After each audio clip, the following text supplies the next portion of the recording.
Hey guys, GeoGaming here, welcome back to another video. So today, welcome back to r/EntitledParents. So, the reason why I'm not doing facecam in this one either is because I don't really feel like doing facecam, to be honest. I like doing the more story-based. I don't even know what to say anymore. Facecam will resume in June. Okay. So, the first one I have is called Entitled Father Yells at Me and Tries to Destroy My Phone Because He Got Wet on a Water Ride. Background info. I was at this theme park in the UK. It's quite big, called Alton Towers in Staffordshire. And in the park, they have a ride called the Battle Galleons. Around the ride, they have water cannons that you can use to wet riders. They also have them on the ride. Cast, me, EF, Entitled Father, which I'll try to do my still work in progress Janja voice. Entitled ES is Entitled Son, PS is Park Staff, blah blah blah, you guys know that. The story. So, EF was on the ride. So the entitled dad was on the ride. So naturally, I went onto one of the water cannons to wet people on the ride. Then I made a mistake. I wet the dad and the son. They were visibly mad, however, I think nothing of it. They then exit the ride and I see them running up to where I am. What gives you the right to wet me and my child? It's a water ride. That's the point. Did I give you permission to do that? I don't need permission. It's a water ride. Me and my child are now soaking wet. All thanks to you. I will make sure to have you removed from the park and banned for life. Daddy, I'm cold. Don't worry. Daddy's here. The dad then attempts to grab my phone out of my hand to throw it into the water ride area. At this time, one of the park staff is walking by, so I call them over. This man is yelling at me because I wet him and his child on the water ride. He also just attempted to grab my phone out of my hand and throw it into the water. Entitled mom and entitled daughter came off the ride and spot the ruckus going off down where I am. The mom begins shouting and screaming at me and the park staff. What the heck is going on over here? Please don't use that kind of language around children. This boy here wet me and the kid. Why the heck would you do that? They're just trying to enjoy the day out. It's a water ride. The daughter tries to snatch my phone just like the father. I think we've seen enough here. Enjoy your day. The staff then escorts the father, the son, the daughter, and the mother to the park exit. And I get on with my day like nothing happened, with my phone safely with me. Wow, baby Kabisa. That was one heck of a story. Alright, next one. My mom tried to force me to let her into my psychiatrist appointment because she was worried that what I say about her. Background. I'm 21 years old. Did my voice just crack there? Anyway, I'm a 21-year-old on a high amount of meds for epilepsy. And I dropped out of college to deal with my medical issues since I used to have a seizure once a week. I'm currently going to a community college to transfer to a better university in a different major. So I will graduate 2 years later than all my classmates. So I was talking to my psychiatrist on video chat since I couldn't go to the hospital. Since this was the first appointment, he is asking me some basic questions like, do you hear voices or do you have thoughts of self-harm type things? I answer honestly. I mentioned my mother and family issues, like how my mother and father have been fighting since I was born, and blame me for their deteriorating relationship. Oh, Oh, and my mom tends to insult me a lot, calling me a failure and an idiot because I'm going to a community college right now. I also have anger issues, and after she screams and calls me swear words, amp, phrases over 40 times a minute. I counted, I wasn't lying. For more than a minute while I helped her for 2 hours. Then slapped me twice hard for stepping on something, I forgot what. So enraged, I pinched her forehead? How? That doesn't really hurt. So I pinched her forehead and tried to lightly slap her cheek and stormed off. Panicking. Wait, please tell me the police. Sorry. Wait, please don't tell the police or anyone what I've done. It seems like we need to talk again. Don't worry though. We want to help you. We won't tell anyone what you or your mother has done. I mentioned it to my mom one thing over a 2-hour session, and it was a huge mistake. My mom didn't care about my suicide attempts, my depression, or how I felt. How could you tell them something like that, you narcissist? What's wrong with you? But I sent you what I said exactly. You're a liar. You're a liar. Nothing you say is true. You're the last person I would trust. Mom, I'm sorry, but I don't lie. What I said about you, what I did and what you did, no matter what. Wait, what? Mom, I'm sorry, but I don't lie. I tell what I did and what you did, no matter what.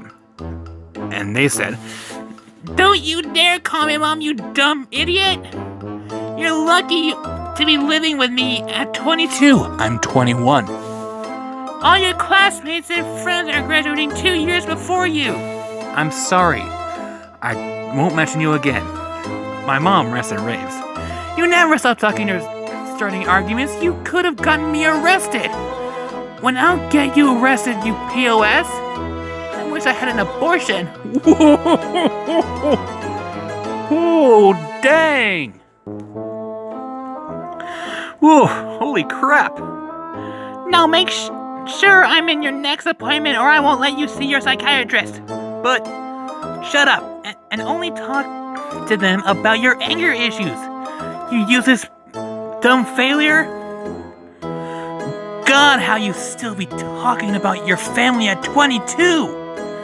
I mean, it's not like your brother is 30 and doesn't complain or argue with me. Me, silent even though I know that's not true. If my mom insults him when he visits, he will leave the house and go to his apartment immediately. Then, depending on how she acted, come back later. Also, my mom is comparing me and my brother, who is 9 years older with no medical issues. But he lived at home until he was 26 and got his first CS job. Insults me for another hour when it's quiet.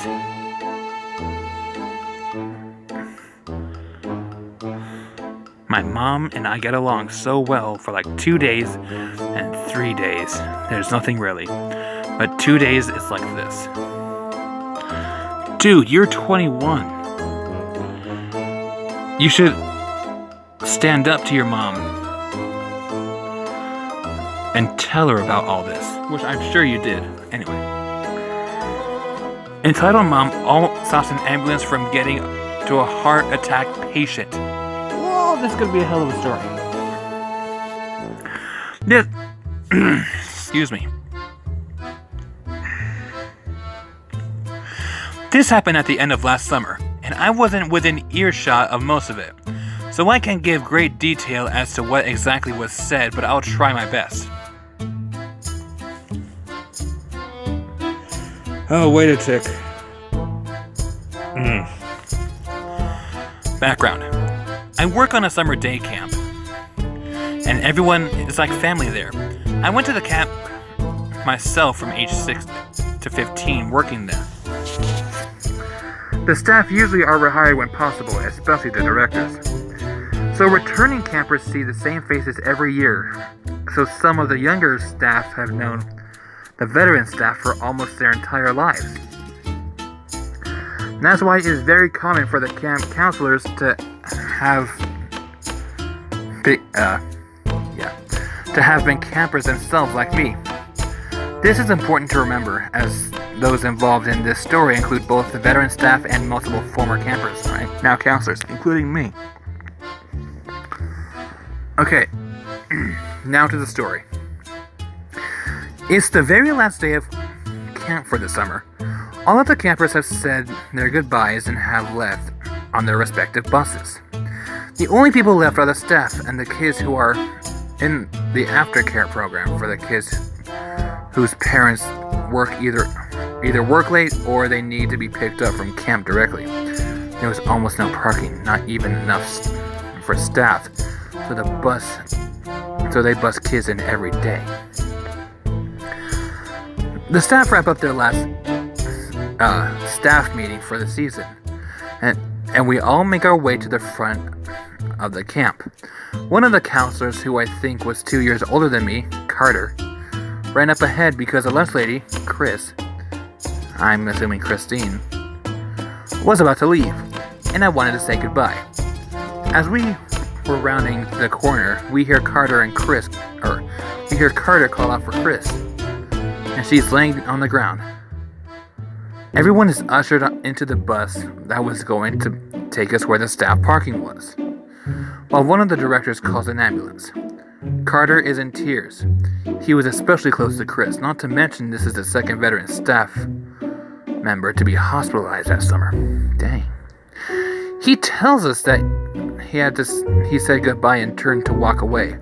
Then he glanced back and she was on the ground and not responding. Chris was a bit of a bigger woman, so everyone was worried about if the CPR would be successful, since the only people there were very small build.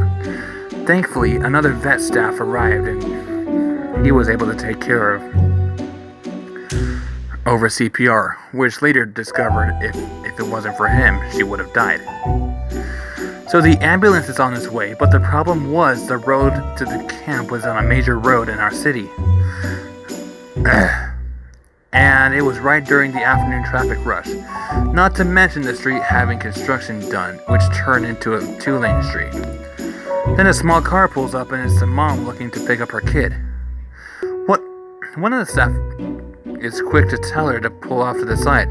The driveway is very narrow and can barely fit one bus at a time. She is understanding and gets out of the way. She even gets out and tries to talk to the staff who were waiting on the bus. I believe she tried calming some of us down. One of our directors drove a golf cart to go to her kid, so she walked there with us. Enter the entitled parent. I'm not 100% sure if she was a Karen or just someone who was a bit dense, but she still nearly caused a woman to lose her life. This big black SUV pulls up, and already she sees that something is off. Being the intelligent person she is, she stops her vehicle in the middle of the driveway and asks what's going on. Again, she's being directed to park off to the side, but she doesn't want to move. The lady just sits there and tells a staff worker that she is there to pick up her kid. No, Chris collapsed right in front of the entrance of the camp, so this woman has a front row seat of people performing CPR on this woman. She doesn't have your typical Karen voice, but still, she isn't moving and keeps asking what's going on. It had been a few minutes now, and you could faintly hear sirens in the distance. The ambulance was near, and the woman was still blocking the only way into the camp. At this point, I storm out of the bus and run over to her. By this time, Carter has noticed the SUV and has made his way from staying next to Chris to getting up to this woman's face and just goes to town with her. I can't remember what he says, but it didn't help that she was screaming through his tears. but the lady eventually got the hint and went off to the side. I was ushered back to the bus. This time, Carter was following behind me. Once we were inside, he just breaks down, and I'm still in shock when I hear something from next to the bus. Remember that mother from before? Well, now Karen is drilling her about what's happening. The first mother, not knowing fully, tried to calmly explain the situation as best she could. Then the Karen turns to the bus full of crying 20-year-olds. She is right outside my window, and I am a lower rank. She addresses one of the other staff. I'm here to pick up my son. I'm sorry, miss, but we're kind of dealing with something. If you could wait. Why am I parked over there? This isn't a pickup. Why don't you let me pick up my son? No, Chris had collapsed on the road that runs through the camp. There was no way to get any vehicle other than a golf cart to the main camp because they were trying to save a woman's life. The director of the camp comes over and explains to her, but Karen wasn't having it. I want my son. He is scarred. Let me get my son. I'm assuming they mean scared. Ma'am, we can send for your son, but are you sure you want him to be here to see this? By now, the ambulance has arrived. They actually got into camp easily considering the construction. We are ever grateful, as it turns out that they had just arrived just in time. I don't care. I want my son now. A few minutes later, a golf cart pulls up with both the mom's kids in it. The first mom ushers her kids to the car and gives them something to keep them entertained, as to hopefully distract them from what's going on. Then the Karen gets in her car and tells her kid to do the same. Karen starts her car and tries to leave. By now, there are 3 police, a fire truck, and an ambulance in a single file along the driveway. There is no way Karen is getting out.